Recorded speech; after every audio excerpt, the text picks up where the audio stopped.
Est-ce que tu peux acclamer pour le Seigneur?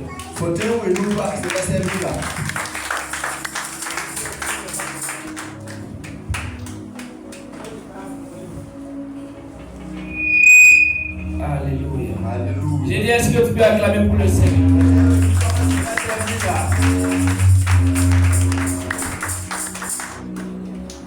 Ce matin, c'est une grâce que Dieu me donne.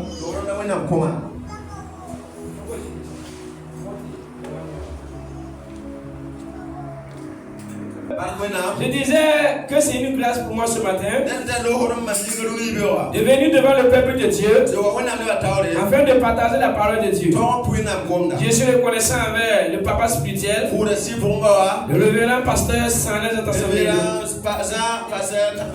Je remercie un de mes pères spirituels aussi, le révérend Michael Sawado. Que Dieu vous bénisse abondamment. Je remercie aussi tous les responsables de l'église pour la grâce et la considération à ma modeste personne. Alléluia. Est-ce que tu peux encore acclamer pour le Seigneur? Est-ce que tu peux acclamer pour le Saint-Esprit? Aujourd'hui c'est un grand jour. C'est un jour le revêtement du feu. Alléluia. J'espère que tous ceux qui sont venus ici ce matin, est-ce que vous avez préparé la Pentecôte? Est-ce que vous avez fait les préparatifs pour ce jour? Est-ce que vous êtes prêts pour rencontrer le Saint-Esprit? Ou êtes-vous venu seulement pour écouter? Alléluia. Ce matin, Dieu ferait du bien à quelqu'un. Voici le thème de ce matin. Le revêtement du feu du Saint-Esprit pour une manifestation glorieuse. Le revêtement du feu du Saint-Esprit pour une manifestation glorieuse. Gloire à Dieu. Je répète encore le thème. Pour ceux qui notent. Le revêtement du feu de l'Esprit pour une manifestation glorieuse. Père, c'est dans le nom de Jésus. Je veux communiquer ta parole fidèlement. Je te prie de m'utiliser comme un instrument. Au nom de Jésus. Que ceux qui sont assoiffés, qu'ils le soient de l'eau ce matin. Que ceux qui sont affamés, qu'ils gagnent à manger. Que ceux dont l'esprit est troublé, qu'ils reçoivent la paix du cœur. Que ceux qui étaient malades, qu'ils reçoivent la guérison. Que ceux qui avaient des fardeaux, que les fardeaux tombent ce matin. Au nom du Père, du Fils et du Saint-Esprit. Le revêtement du Saint-Esprit pour une manifestation glorieuse. Nous vivons un monde où les gens ne vivent pas d'eux-mêmes. Quand vous prenez 100 personnes, les 95 personnes sont possédées des esprits méchants. Gloire à Dieu.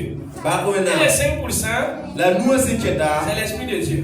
Pourquoi cela? Parce que depuis la chute d'Adam et Ève, l'humanité tout entière est sous l'esclavage des ténèbres. Gloire à Dieu. La Bible déclare qu'il y a un tiers des gens qui sont tombés sur la terre. Et ils sont devenus des démons et des esprits malins. Gloire à Dieu. Et depuis ce jour, ces esprits cessent à habiter le corps de l'être humain. Gloire à Dieu. Quand vous voyez la sorcellerie, vous voyez les tueries par-ci ou par-là, et ce sont les esprits méchants qui ont utilisé ces personnes. De la même manière aussi, Dieu peut pas travailler sur la terre sans son esprit. C'est pour cela qu'il a envoyé le Saint-Esprit. Gloire à Dieu. Gloire à Dieu. Soyez attentifs. Nous allons beaucoup prier ce matin. Tu ne peux pas le sortir tel que tu es venu. Tu ne peux pas mettre le pied ici ce matin et retourner comme tu es venu. Quelque chose se fera dans ta vie ce matin. Gloire à Dieu. Et quand l'humanité tout entière était dans le péché, et Dieu a envoyé Jésus-Christ. Il a pris la forme d'un être humain. Il a travaillé sur la terre pendant 3 ans. 3 ans sur la terre. Il a fait beaucoup de choses. Ça veut dire que Jésus-Christ était physiquement 100% homme. Quand Jésus était en Galilée, tu ne peux pas le voir en Judée, même elle. En Judée, c'est pas en Juda. En Judée. Si Jésus est à Samarie à 9h, 9h. À 9h, tu peux le voir en Galilée. Gloire à Dieu. Donc il était limité physiquement. Gloire à Dieu. Jésus a dit à ses disciples, il vous est avantageux que je m'en aille. Gloire à Dieu. Parce que si je ne m'en aille pas, celui qui doit être partout, celui qui doit être partout et travailler même heure, il doit revenir. Quand il vient, vous ne serez pas seul. Parce que quand je suis sur la terre comme ça, là, je suis limité. Quand je suis avec Pierre, et tu n'es pas avec Pierre à ce moment, tu ne peux pas me voir ailleurs aussi. Gloire à Dieu. Donc c'est ça que le Saint-Esprit doit venir. Nous allons lire dans Actes.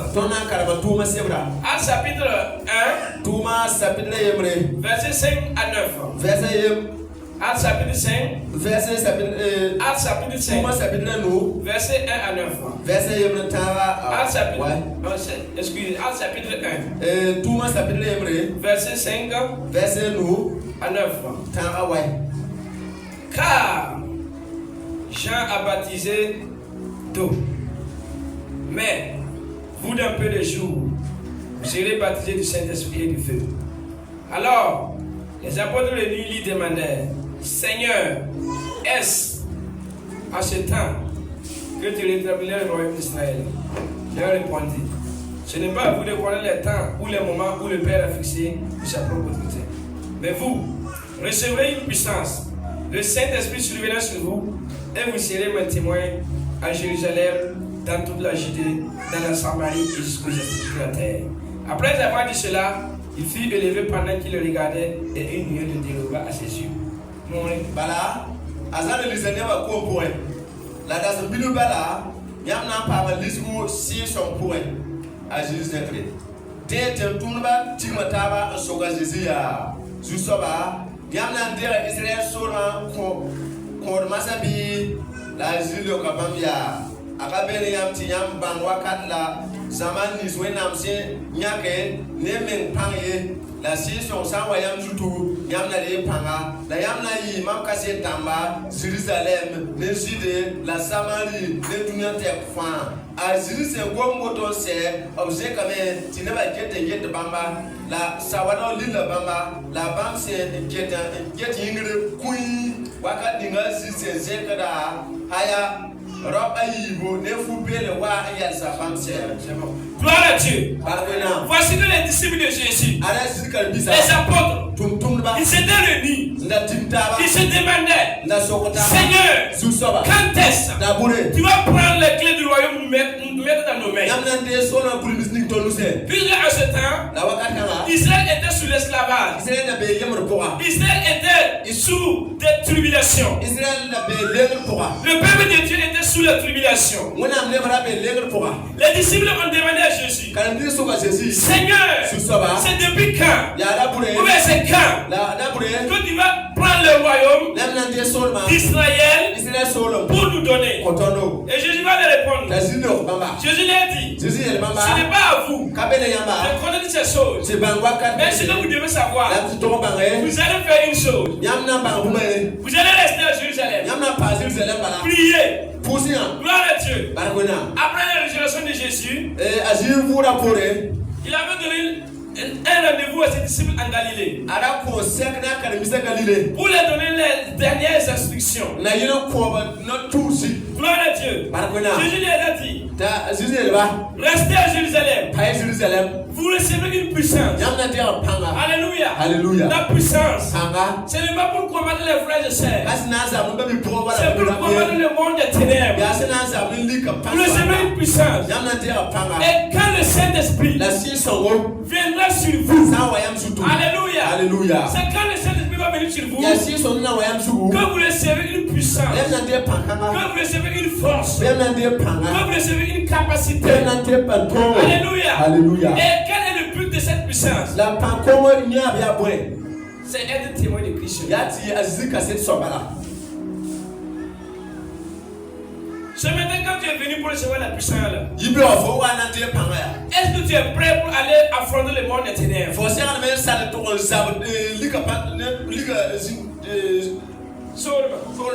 Gloire à Dieu.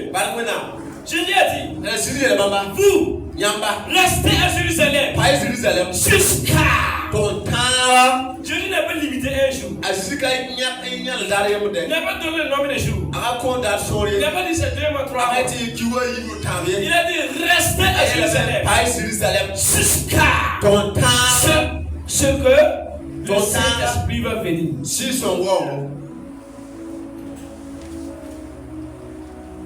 Restez. Maintenant, il y a un désordre maintenant dans le corps de Christ. Nous, on ne veut pas rester et on est pressé de sortir. Tenez le micro pour chanter. Tu dois monter sur la chambre haute d'abord. Tenez le micro pour évangéliser. Tu dois monter sur la chambre haute. Priez pour les gens, les frères et sœurs. Tu dois d'abord monter sur la chambre haute. Est-ce que vous entendez ce que je dis?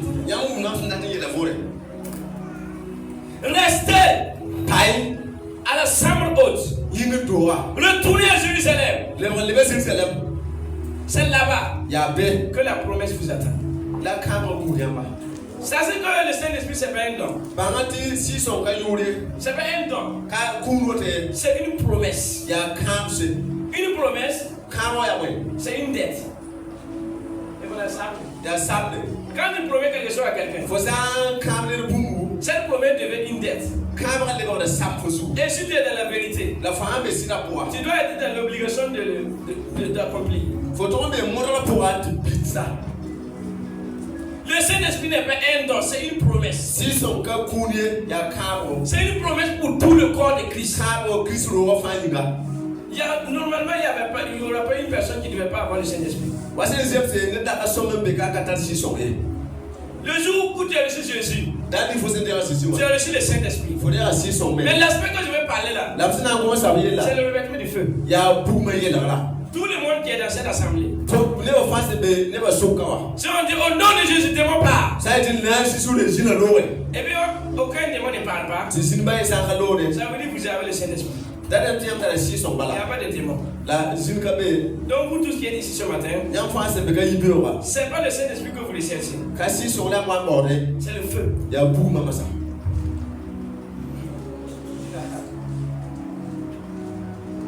Est-ce que quelqu'un le comprend ce matin? Tout le monde a eu le baptême. Le baptême. Je sais pas si on discute. C'est deux choses différentes. Le baptême d'eau. Tout le monde est passé par le baptême d'eau. Mais un autre baptême qui t'attend. Le baptême du feu. J'ai dit à Dieu, Seigneur, si quelqu'un a ouvert son cœur, si quelqu'un est assoiffé, que l'on soit le Seigneur ce matin. Quand je vais finir tout, déposé le micro. Et rien ne s'est passé. Le problème ne vient pas de moi. Moi j'ai fait ce que je dois faire. C'est à vous de faire ce que vous devez faire. Gloire à Dieu. Jésus a dit, moi je vous baptise d'eau, mais celui qui vient est plus puissant que moi. Et je ne suis pas digne même d'enlever ses souliers. Lui, il va vous baptiser du Saint-Esprit et du feu. Moi j'aime le fire. Il faut que tout soit bouleversé ce matin. Il faut que tout soit bouleversé ce matin. Au nom de Jésus. Alléluia. Lui, il va vous baptiser du Saint-Esprit et du fire. Gloire à Dieu. Luc chapitre 4. Je répète mon texte. Revêtement du feu. Une manifestation glorieuse. Le monde entier, ils attendent la révélation des fils de Dieu. Ils attendent la révélation. Quand vous lisez dans le livre de Romains, on dit que toute la création entière, ils sont sous la poussière. Et ils attendent la révélation des fils de Dieu. Il te faut une manifestation glorieuse. Mais il faut aussi que tu sois emplacé par le feu. Qu'est-ce qui fait la différence des églises? Qu'est-ce qui fait la différence des serviteurs de Dieu? Qu'est-ce qui fait la différence entre les évangélistes? Qu'est-ce qui fait la différence entre les prophètes? C'est le feu. L'église n'est pas naturelle. Non. L'église n'est pas naturelle. Donc, nous ne prions pas un Dieu qui est naturel. Le surnaturel doit manifester à l'église chaque fois. Donc, des miracles doivent se produire dans ces lieux. Des aveugles doivent voir dans ces lieux. Des maladies incroyables doivent être guéries à ces lieux. Des démons doivent crier à partir de ces lieux. On est fatigué de faire le culte avec les démons. On est fatigué de vivre avec la maladie. Ta manifestation glorieuse, c'est quoi? Une manifestation glorieuse, c'est quoi? Mais il y a deux manifestations. Tu peux manifester et puis ton odeur ne sent pas bon. Mais quand je parle de glorieuse, c'est une manifestation où tout le monde t'en veut. C'est une manifestation où tu es recherché. C'est dans quel aspect dans ta vie spirituelle ou dans ta vie physique que tu dois avoir une explosion glorieuse? Donc il y a des pasteurs qui n'ont pas le temps même de dormir chez eux. Donc quand il finit un programme, on l'appelle. Quand il finit comme ça, quand il ouvre son vocal, une telle église l'appelle. Une telle église l'appelle. Elle est celle sur. Elle est celle sur le serviteur. Pourquoi on n'appelle pas les autres? Le surnaturel. Il y a un surnaturel. Cette personne est un principal de Dieu. Donc, nous lisons le Luc 4. Verset 14. Luc 4.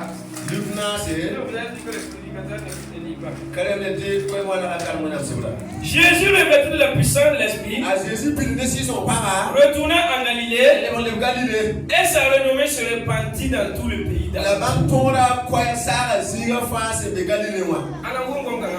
Qui a entendu cette parole? Jésus revêtu de la puissance, retourna en Galilée. Les bras les Galilée. Il y a d'autres qui ont peur de parler dans leur village. Donc les tu es avec les villages là mais. Il y a d'autres qui ont peur. Les monsieur d'abé. D'aller servir Dieu dans leur village. Tiens ton tour qu'on a un village à moi. On dit Jésus, Tu es Jésus. le Fils de Dieu, Le Dieu incarné, revêtu de la puissance du Seigneur, retourna en Galilée. Regardez l'expression de la manifestation glorieuse. Jésus était un homme ordinaire. Quand vous lisez Luc chapitre 4 verset 1, Jésus, rempli du Saint-Esprit, revient du Jourdain et il fut conduit par l'Esprit dans le désert.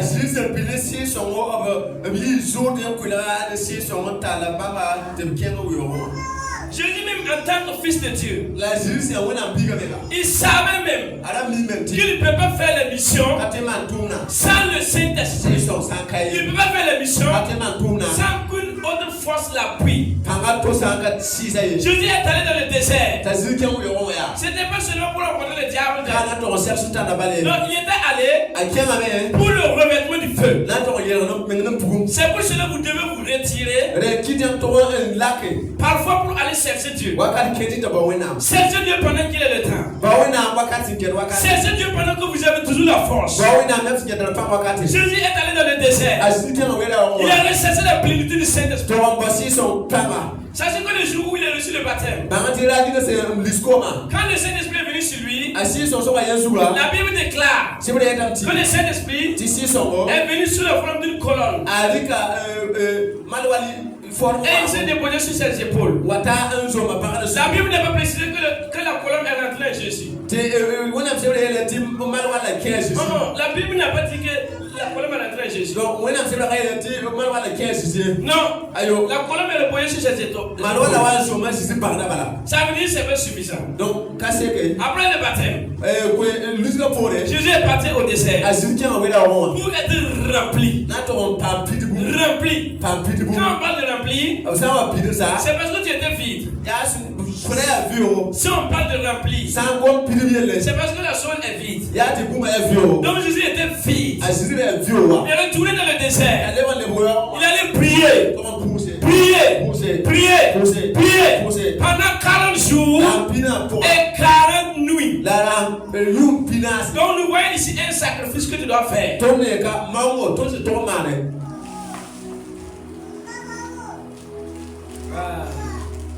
J'aime cette mélodie.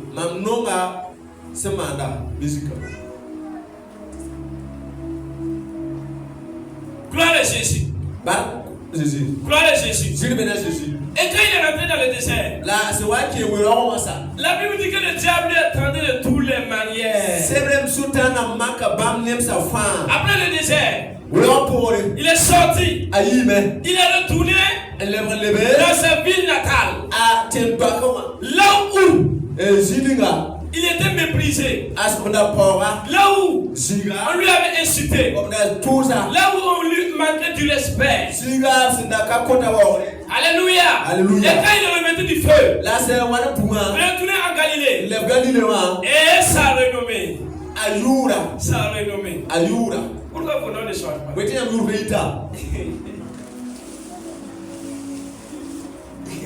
Pourquoi vos noms ne sortent pas? Pourquoi les noms de cette église ne sortent pas? Et pourtant, il y a des églises, quand tu appelles sur le même, un bébé connaît. Jean, si tu dis TBI, c'est que c'est quand il dit tu n'as pas besoin de penser. Si on dit Saint-Iri, je ne parle pas de ce Saint-Iri. Je parle de Saint-Iri de passer les attentes. Si on dit Saint-Iri, automatiquement on fait le père au point spirituel. Que c'est passé les attentes. Pourquoi son nom est sorti? Un secret. Bonsoir la femme. Il y aura un temps aussi. Si vous dites MCCA, MCCA, on va faire l'évangile Saint-Iri. Alléluia. Gloire à Jésus. Alléluia. Alléluia. Il y a un secret. Donc, bonsoir là. Le revêtement. Il est là. Tu ne peux pas faire une mission sans être revêtu d'une force. Regardez le monde naturel. Et donc, quand ils vont faire le travail Dieu, pour faire le travail Dieu, ils prennent des choses, des drogues. Les drogues, c'est un corps étranger. Donc, et puis ça te donne la force. La force physique. Mais pourquoi tu veux servir Dieu sans recevoir cette drogue qui est le Saint-Esprit? Pourquoi? Regardez un drogue, quand un drogue est là, drogue, quand il est là, il s'en fout de ce que vous faites. Mais vous voulez citer. Il s'en fout. Il y a un corps étranger qui le manipule. Quand Jésus est retourné en Galilée, sa renommée s'est répandue. Il a commencé à chasser les démons. Il a commencé à guérir les malades. Il a commencé à ressusciter les morts. Il a commencé à guérir les maladies incurables. C'est cette force que nous devons avoir. Là où vous êtes méprisés, c'est le Saint-Esprit qui fait qu'on va parler bien de vous. C'est le Saint-Esprit qui fera qu'on va vous applaudir. C'est le Saint-Esprit qui fera que le roi enlève son bonnet pour t'adorer. C'est le Dieu. Il y a une vidéo qui m'a touché sur TikTok. La semaine passée. J'ai vu le président du Ghana. Il est parti sur Dar Iwanis, l'évangéliste Dar Iwanis. L'évangéliste Dar. Il est là et puis on est prié pour lui-même, sincèrement. Vous voyez? Vous voyez que le président de la nation et puis lui, là, c'est pas la même chose. Donc, c'est le Saint-Esprit qui fait ces choses. Tu dois être enflammé ce matin. Pour que ta renommée sorte, vous devez être enflammé. Embrassé par le feu. Sinon, tu ne peux pas être un homme ordinaire. Pourquoi on parle de toi? Tu es qui?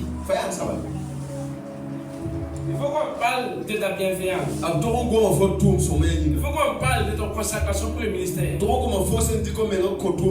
qu'on parle d'un domaine de ta vie. Il faut qu'un domaine de ta vie soit vraiment une étoile pour que les gens puissent parler.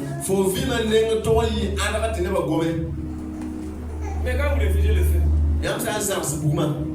vous allez faire quoi?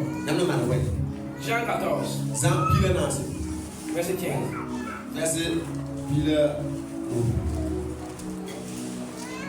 Si vous m'aimez, si vous m'aimez, gardez mes commandements. Et moi je prierai le Père. Et il vous donnera un autre consolateur. Afin qu'il demeure éternellement avec vous. L'esprit de vérité que le monde ne peut recevoir. Parce qu'il ne le voit point. Et ne le connaît point. Mais vous, vous le connaissez. Car il demeure avec vous. Et il sera à vous. Je ne vous laisserai pas orphelin. Je viendrai à vous. Encore un peu de temps. Et le monde ne me verra plus. Mais vous, vous me verrez. Quand je vis, et vous vivez aussi. En ce jour-là, vous connaîtrez que je suis à mon Père. Et vous êtes à moi. Et je suis à vous. Gloire à Dieu. Comme c'était le temps que Jésus-Christ devait aller retourner au ciel. Après